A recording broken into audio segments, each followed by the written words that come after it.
From the California State Senate, this is Senate Spotlight.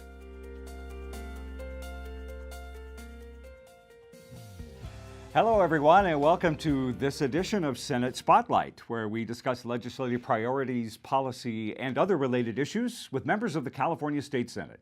From the state capitol here in Sacramento, I'm Brian Green, and proud to have with me here for the first time in this legislative session, Senator Josh Newman of the 29th Senate District out of Fullerton, right? That is great, Brian. Thank you for having me. Yeah, good to have you. And you are also chair of the Senate Committee on Veterans Affairs, so we're really glad to have you. And as I said, this is our first time chatting after 7 months and counting of session. But let's look at your 7 months and counting into your first term here. I want to just talk about your perspective, your experiences coming to Sacramento, here your first elected office. I mean, you didn't take the traditional route here through city council or board of supervisors and all that. You jumped right into the red carpet. Just give me some of your perspective after 7 months. So after 7 whirlwind months, I will say I'm as proud as ever to represent the 29th Senate District, which includes all our parts of 16 cities and 3 different counties. So, very different cities, but all in almost 1 million people in Northern Orange County, Southeastern LA County, and San Bernardino County. And it has been a privilege and a learning experience to participate so far. And you are now also the chair of the San Gabriel Valley Caucus, is that right? San Gabriel Valley Legislative Caucus. Tell the rest of us here in Northern California what should we know extra that we don't already about the San Gabriel Valley and the needs of its constituents? So part of my district, Brian, is the southeastern corner of LA County, which is the sort of the southeastern side of the San Gabriel Valley. I think it's 14 legislators have territory in that area, and in many ways it's the same as other parts of the state. There are problems with traffic, problems with housing, building, a bunch of other things. But there's also a serious problem with the citrus psyllid disease. There's a pest that's actually ravaging our citrus trees, but it also creates a hazard not just for industry but for the state, for residential citrus. And a big issue in that district as well is transportation. So we've got a bunch of big projects that are geared toward alleviating congestion and also enabling safety in a bunch of key spots. Well, and I hope you'll take this as a compliment when I say you really do in a lot of ways personify the citizen legislator, whose career and background as a civilian and also military, so singularly focused on public service that I guess it's only natural that you would bring that into the work that you do in the legislature, right? No, I appreciate that.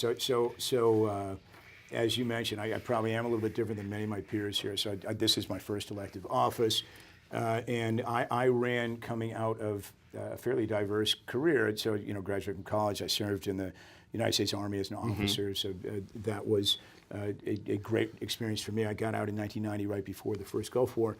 I have done a bunch of things since. I worked in public service, in local government for a little while as a staff member, and then worked in business for about 20 years. So entertainment business for a little while, technology. Yeah, you did films, you were in internet startups, the whole thing. Yeah, right? And then my path to running really had less to do with that, although I think that experience is helpful. Then about 5 years ago, getting very interested as a veteran in questions primarily around veteran employment and the question as to why young vets coming home from their service to my part of the world, the greater LA area, were having so much trouble finding good career-oriented work, despite what I knew based on my experience, which is they make terrific employees and have so much talent to offer businesses, and there's a good deal of goodwill toward vets. And yet we were having systemic problems about helping match that veteran talent to businesses that could harness it. And so I got very immersed in that world to the point of sort of moving away from a bunch of the work I'd done with technology businesses, because it seemed like a solvable problem, and sort of the natural path actually brought me here, which is I think that the observation that the obligation is on the public side, that we need to do more across a whole bunch of levels of government, but at the state level especially, that we owed our vets more. And so that was kind of the lens through which I started looking at prospective public service, and which got me to thinking about running, because I think more broadly, I think people are expecting more from their representatives, and they deserve more. Well, you are the founder of, and in fact, before you came here to Sacramento, you're the executive director of the Armed Force to Workforce, which is assisting the vets in the OC in Orange County as a tradition to civilian life. That probably was also not only professionally satisfying, but personally satisfying, right? Especially personally, so I started a little organization, to try and find better approaches to again, kind of brokering veteran talent to local businesses, and learned a lot. But what, the thing I think I learned was, kind of ironically, was the problem persists not for lack of nonprofits. In fact, there's over 40,000 nonprofits in the U.S. that have veteran or military somewhere in their mission. And so I kind of moved from that to I thought the broader imperative, the opportunity was let's make government do better, because we do spend a lot of tax dollars ostensibly on helping vets. We're not doing it as well as we could, and so that's what brought me to this. Mm-hmm. Yeah. Okay, well, you obviously, as we said, you've translated some of that passion for veterans and for those in the armed forces to what you're doing here in Sacramento. And let's talk about some of those bills that are working their way through the legislative pipeline right now that are focused on that, with veterans in mind, particularly veterans in education. Vets active duty returning to school.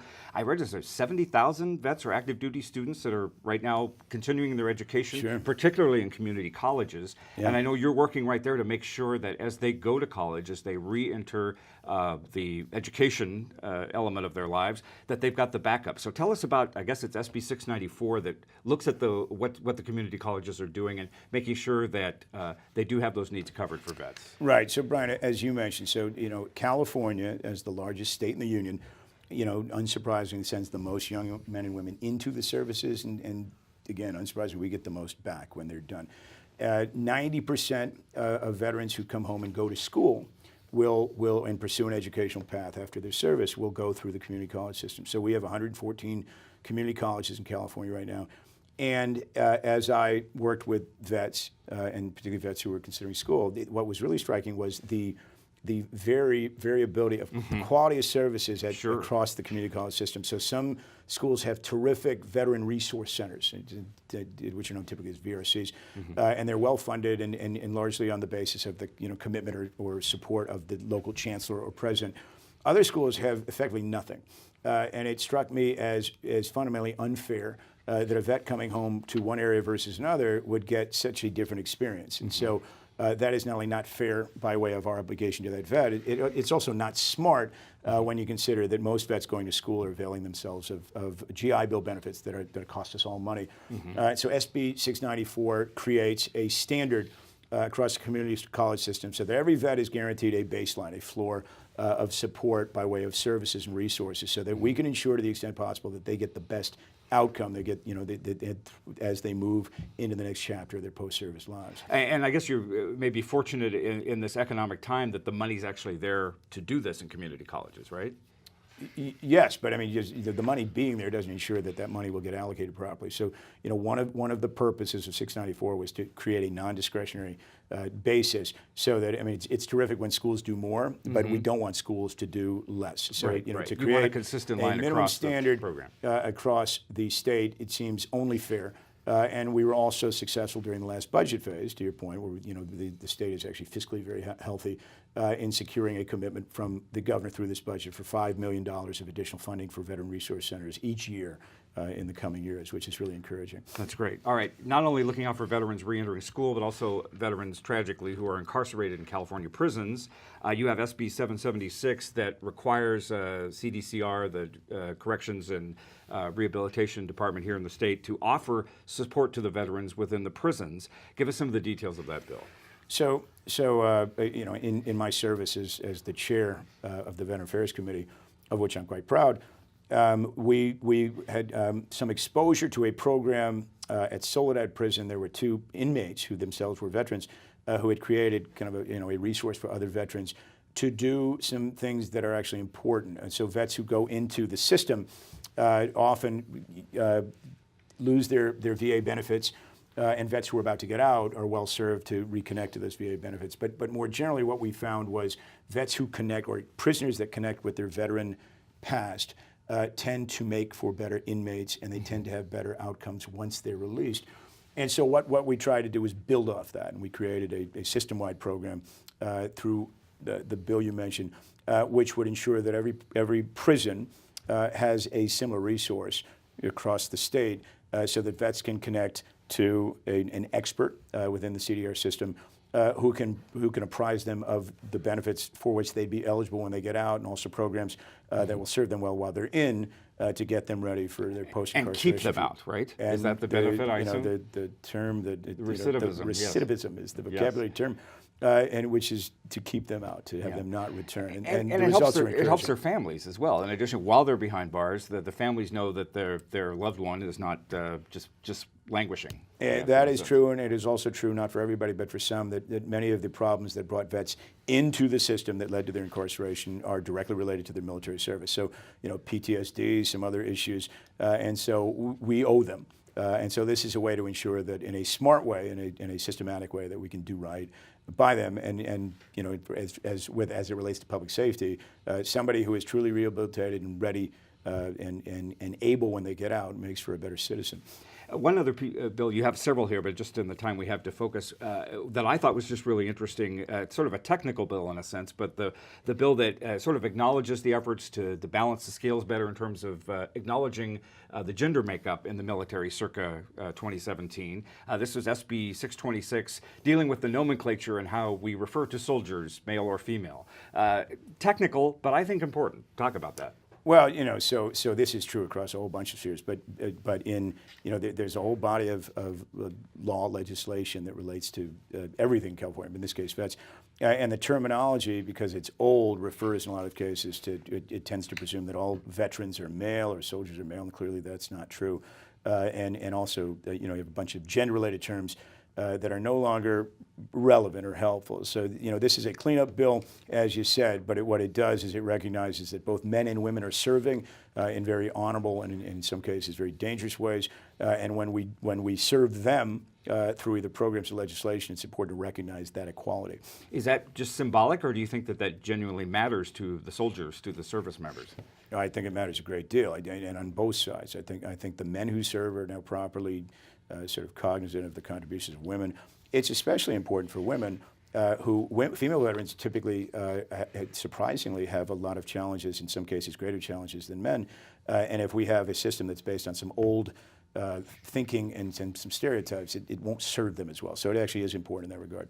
All right, let's talk about another element of their legislative work, and that, of course, is the state budget. The governor just signed, as we speak, a few weeks ago, the 2017-2018 state budget. And for a freshman lawmaker, you did well for your community with a lot of and I don't want to call them earmarks, or as they say sometime in the nomenclature, pork, but you did, and I think that that's important for people to understand that it is exceptional when a lawmaker has a chance to have his or her imprint in the budget and bring something back that benefits the community and the citizens in the district. And you've got quite a list of things. You want to share some of the victories, if you will, that you brought home from this last budget? The victories.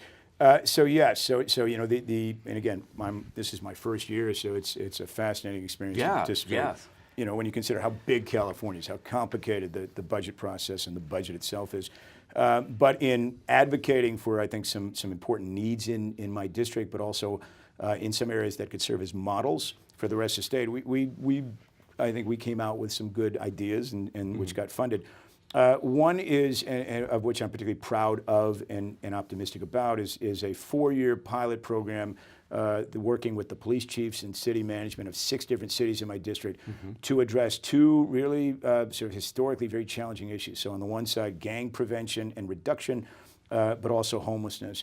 And these are obviously issues that are very complex but defy easy boundaries. And so the thinking there is by creating a regional basis, we can come up with some smarter approaches that'll not only solve problems in my district, but can lend themselves to replication across the state. We extended a program which I believe is important, which allows parents whose children are in public school to choose the public school program that is best suited for their kids. It's called District of Choice.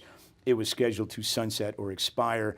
That was extended for another 5 years, which is important to a large number of parents in my district. As I mentioned earlier, we got funding for veteran resource centers. Right. Very satisfying, very encouraging. There is a cemetery under discussion that Sharon Quirk-Sill and I secured some funding for that. So veterans in Orange County have a proper resting place that is close to their families. Got some money and support for the citrus problem to address that, smartly citrus disease. And lastly, there's a parcel of open space in my district that we're looking to preserve. And as part of kind of a larger effort to create a conservancy around it, secured some funding for the acquisition of that land. My part of the state is, despite the stereotype of Orange County as all beaches and palm trees, is actually very congested. There's very few acres of open space per resident. And so what this will do is hopefully preserve the last remaining piece of open space in my district for future generations. All of the success here of the budget makes me think of another question. Years ago, one of the legislators who was terming out had told his colleagues to say, we all come up here with these ideas, whether it's, I want to cure cancer, I want to end welfare as we know it, I want to make everything in California clean energy based, but that unfortunately, or one of the challenges is that you have to sometimes be just satisfied with success legislatively on the margins. Do you think that that's accurate, or do you think that you can come away from this experience legislatively with some big in-your-face successes? I'm very aware of my freshman status, Brian. So in my first year of, let's say, 4, I'd like to think that I've made some progress, but it's incremental by nature, and I think that's a given. My approach to legislation, to policy, is fairly centrist, mostly pragmatic. And the goal there is let's find some successes and build on them as we go. So in that regard, I've been very happy with progress thus far. California does face some very large issues. I'm happy, and grateful to be able to participate in those, but I'm not. I wouldn't presume to be an expert at this point. Final question here. California, as you come in this year, is a different state than it was in terms of how it's dealing with the rest of the world and the rest of this country. We're sort of on the defensive and everything from environment to immigration, putting you and your colleagues kind of on the defensive, if you will. What's your perspective on that? Do you relish that fight, you and your colleagues, in protecting what's important here to California versus the rest of the world, and in particular versus Washington? So for me, and representing a district, 29th Senate district, is I think reflective of the state as a whole. It's very diverse. It's diverse demographically. It's diverse politically, and so I'm very aware that I'm representing a real cross section of the state, and so I'm less inclined to get or sort of to approach legislation and policy with respect to D.C. So that's to me not a productive frame of reference. I mean, I'm admire my colleagues, for their commitment. But for me, it's about values, and I'm always very aware of how lucky we are to live in a state as really rich and with as much diversity and prosperity as California. And so my goal as a legislator, and on behalf of my constituents, is to preserve that quality of life in California, to make it better, to make sure that their families and their children, their businesses can succeed. And so what I think we've seen in that divergence is California has something you might call California values, and we as a legislature are defending those values, but hopefully also moving them forward in ways that support the state. And that is the work of the legislature. That's my work. To the extent where it creates a contrast with the rest of the country, these things happen, but I'm very proud to be a state legislator.